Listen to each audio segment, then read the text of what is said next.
নমস্কার বন্ধুরা, মিঠুর কুকিং চ্যানেলে আপনাদেরকে আবারও স্বাগত। আজকে একটা নিরামিষ রান্নার রেসিপি নিয়ে চলে এসেছি।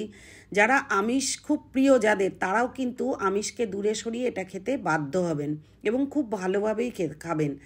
নিয়েছি আমি কুমড়ো শাকের ডগা, একদম আগার থেকে মোটামুটি 1 হাত মতন কেটে রেখে দিয়েছিলাম। সেটাকে ভালো করে ধুয়ে কুচি কুচি করে কেটে নিয়েছি। 3টে কিন্তু মাত্র ডগা নিয়ে রেখে দিয়েছিলাম। আপনারা আপনাদের যতজন মানুষ থাকবে সেরকম অনুযায়ী নেবেন। তো ভালো করে কিন্তু ধুয়ে আমি কুচি করে রেখে দিয়েছি। এরপরে 1 মুঠ মতন মানে 1/4 কাপ মটর ডাল ভিজিয়ে রেখে দিয়েছিলাম ভালো করে ধুয়ে।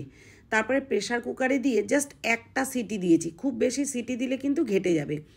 এরপর কড়াই বসিয়ে দিয়ে তার মধ্যে 1 টেবিল স্পুন সর্ষের তেল দিয়ে শুকনো লঙ্কা আর একটু জিরে ফোড়ন দিয়েছি।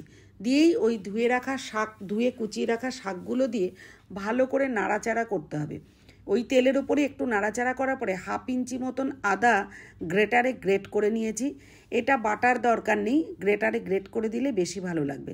আর দিয়ে দিয়েছি অল্প করে হলুদ আর গুড়ের গুঁড়ো, মানে মিষ্টির জন্য গুড়ের গুঁড়ো দিয়েছি। আর অল্প একটু লবণ দিয়ে ভালো করে নাড়াচাড়া করে কিছুক্ষণ ঢাকা দিয়ে রেখেছি, মিনিট খানেক। তাতে শাকটা একটু নরম হয়ে গেছে, একটু জল বেরোয় তো শাকের থেকে, ওই জন্য একটু নরমও হয়ে গেছে। এরপরে নাড়াচাড়া করার পরে দেখুন ওই যে ডালটা সেদ্ধ করে রেখেছিলাম, ডালটা কিন্তু ঘেটে যায়নি, গোটা গোটাই আছে, ঠিক এরকমই সেদ্ধ করতে হবে।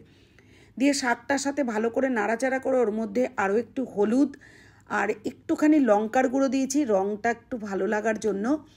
আর দিয়ে দেবো আর একটু মিষ্টি, মানে যতটুকু মিষ্টি খাবেন ঠিক ততটুকুই দেবেন, খুব বেশি মিষ্টি হলেও ভালো লাগবে না। ঢাকা দিয়ে কিছুক্ষণ নাড়াচাড়া করলে কিন্তু রান্নাটা কমপ্লিট হয়ে যাবে।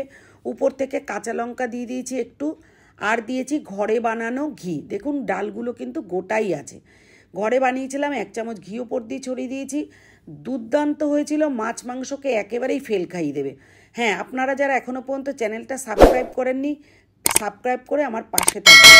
কেমন লাগলো দেখতে, আর যারা রান্না করে খাচ্ছেন কেমন লাগছে খেতে, কেমন লেগেছে জানাতে কিন্তু একেবারেই ভুলবেন না। কমেন্ট করবেন, আর ভালো লাগলে লাইক করবেন এবং শেয়ার করে রেখে দেবেন। তাহলে পরবর্তীকালে রান্না করতে, এটা দেখে রান্না করতে সুবিধা হবে। যারা এখনও করেননি করে ফেলুন চট করে।